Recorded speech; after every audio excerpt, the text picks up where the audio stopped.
So Nikon did something really unique with this camera. Tyler, I've got the chicken you asked for. Chicken? Yeah, it's the schedule. It said you're shooting today.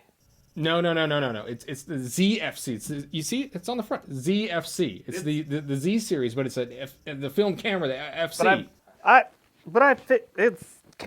It's not. No, it's gonna make the whole thing different. But even you saying the name of the company, I have to bleep that out. Well, you mean I can't say? Ooh, stop. I can say ZFC. Yes. No. What am I gonna do with the chicken then? Oh, I definitely want the chicken because you're giving me extra work.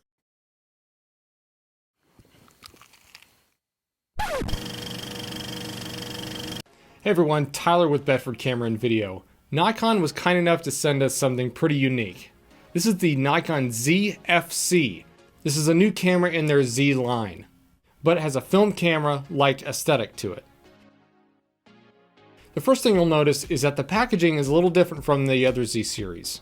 It's going to be in this light gray box, as well as some metallic lettering on it. And something else you may notice that's a little bit different is the SL designation for the lens. We'll talk about that shortly. Let's open it up and take a look inside. So inside we're going to have the camera body, a lens, and then some accessories. So the first thing we have is the battery. So this is the same battery as you'll find on the Z50. Then we have the strap, the really cool Nikon Z branded strap. And of course, very important, the battery charger. Let me open that up real quick. Battery charger, always keep that in your bag. You never know when you'll need it. Next is the camera body. This is the main event. Open this up, some padding around here. Oh, this is super cool. Look at that.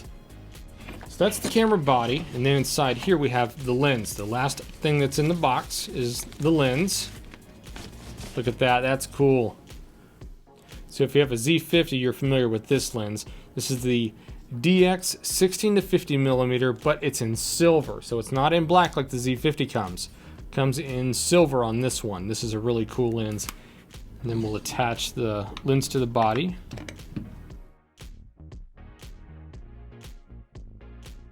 Line up our dots.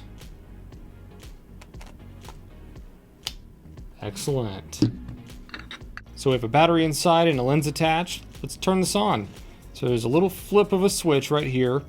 We don't have a big grip like we have on the other ones, so we have a small flip right here.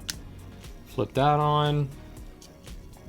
Flip the vari-angle screen. That's really cool. Make sure we extend the lens to use it. So that's our 16-50, 50 and 16.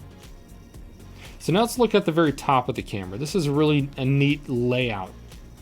So on this side we have our ISO dial. So looks like this is a locking dial, so I have to press and hold as I'm twisting this. Keeps the settings from being moved around if you bump it.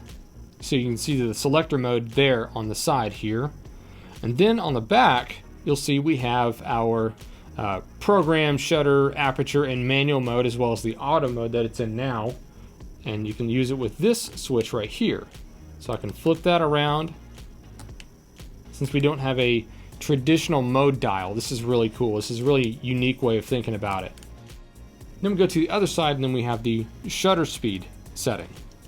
So we have all the way from a defined setting, a T for thumb, so that's going to be your thumb wheel, changing that.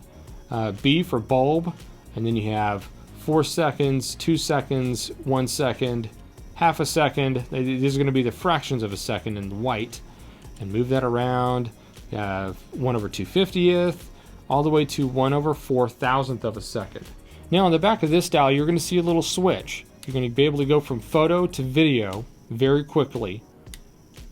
I know traditionally on a Nikon you have a little switch that you flip right here on your thumb. That has been moved because of the AEL button, as well as some other buttons here to accommodate for the size.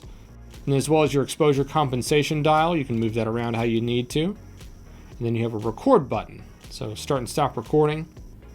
And this is pretty unusual. I haven't really seen this on a mirrorless camera before. Instead of like some mirrorless cameras have a screen on the top that show you all different types of information, being that we don't have a dial for the f-stop and we don't have a ring for the f-stop on this lens, we're able to see what the f-stop is based on this little screen. So if I put this into aperture mode, I can rotate that with my index finger. See that change happen on the screen. Now let's look at the back. I commend Nikon for keeping their button layout very similar on pretty much all of their cameras. If you use one of their cameras and you use this one, chances are you can figure it out very quickly. Like you've seen with a lot of the mirrorless cameras, the Z6, Z7, Z50, Z5, all those, we have our viewfinder button. So I can press this and it goes to the screen in here for the electronic viewfinder. Press it again, it goes to monitor only, and now we're at the automatic switch display.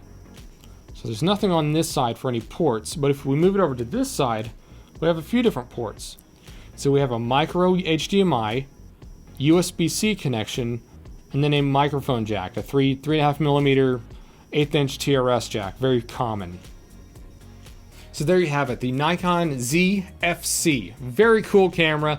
If you want to make this part of your kit, visit any of our 7 locations or online at bedfords.com. My name is Tyler with Bedford Camera and Video, and we'll see you next time. So what do you think about the new camera? I like it. Was it finger clicking good? Actually, yeah, it is pretty cool.